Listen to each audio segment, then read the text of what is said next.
الرحمن علم القرآن خلق الإنسان علمه البيان الشمس والقمر بحسبان والنجم والشجر يسجدان والسماء رفعها ووضع الميزان ألا تطغوا في الميزان وأقيموا الوزن بالقسط ولا تخسروا الميزان والأرض وضعها للأنام فيها فاكهة والنخل ذات الأكمام والحب ذو العصف والريحان فبأي آلاء ربكما تكذبان خلق الإنسان من صلصال كالفخار وخلق الجان من مارج من نار فبأي آلاء ربكما تكذبان رب المشرقين ورب المغربين فبأي آلاء ربكما تكذبان مرج البحرين يلتقيان بينهما برزخ لا يبغيان فبأي آلاء ربكما تكذبان يخرج منهما اللؤلؤ والمرجان فبأي آلاء ربكما تكذبان وله الجوار المنشآت في البحر كالأعلام فبأي آلاء ربكما تكذبان كل من عليها فان ويبقى وجه ربك ذو الجلال والإكرام فبأي آلاء ربكما تكذبان يسأله من في السماوات والأرض كل يوم هو في شأن فبأي آلاء ربكما تكذبان سنفرغ لكم أيها الثقلان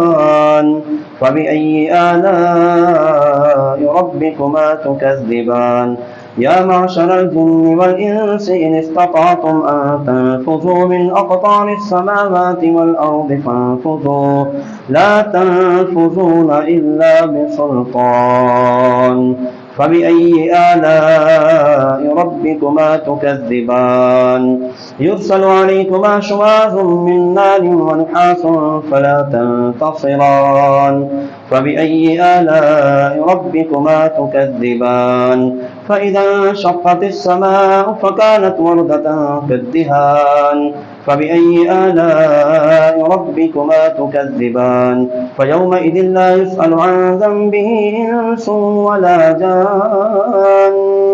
فبأي آلاء ربكما تكذبان يعرف المجرمون بسيماهم فيؤخذ بالنواسي والأقدام فبأي آلاء ربكما تكذبان هذه جهنم التي يكذب بها المجرمون يطوفون بينها وبين حميم آن فبأي آلاء ربكما تكذبان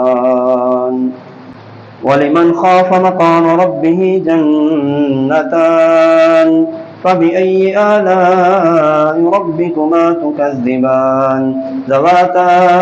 أفنان فبأي آلاء ربكما تكذبان فيهما عينان تجريان فبأي آلاء ربكما تكذبان فيهما من كل فاكهة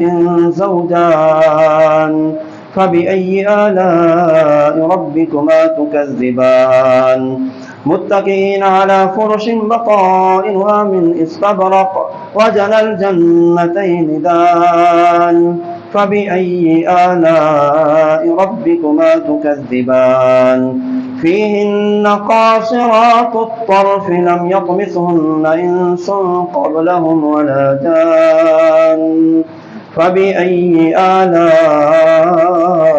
ربكما تكذبان كأنهن الياقوت والمرجان فبأي آلاء ربكما تكذبان هل جزاء الإحسان إلا الإحسان فبأي آلاء ربكما تكذبان ومن دونهما جنتان فبأي آلاء ربكما تكذبان مدهامتان فبأي آلاء ربكما تكذبان فيهما عينان نضاختان فبأي آلاء ربكما تكذبان فيهما فاكهة ونخل ورمان فبأي آلاء ربكما تكذبان الله أكبر.